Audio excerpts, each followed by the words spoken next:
I am setting up my first ever bioactive enclosure for my crested gecko Cinnamon today.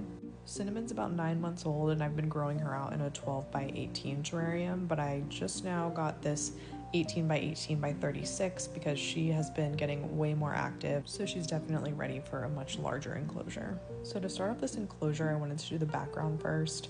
I first went in with a thin layer of silicone and then I went over top of that with some expanding foam.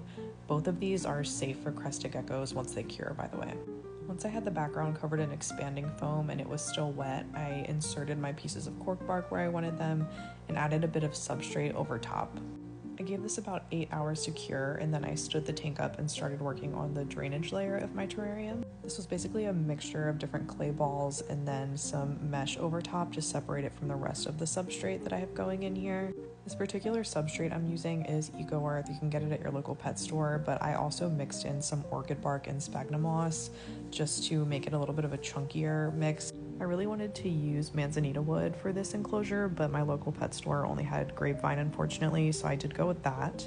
And then I started adding a bunch of plants in, and instead of using substrate at the base of them, I'm actually just going to be wrapping them in a lot of moist sphagnum moss. And for plants, I'm primarily using a lot of pothos in the background. This is a white queen, and the first one that I put in was a begonia. This is a philodendron Brazil, and at the base I'm putting in some peperomia, some ferns, and a variety of other plants as well. Once my plants were in place, I started adding in my leaf litter for my cleanup crew, which is going to be isopods and springtails. These are going to help eat up the waste and any dead plant matter, which makes maintenance way easier long term. And now for my favorite part, a few days later, I finally got to add my girl Cinnamon in here for her to start exploring. She's absolutely loving the new space that she has in this enclosure, and it makes me so happy to see her thriving. Also, this is some of the best footage I've ever gotten her. Like, please look at that little face right there.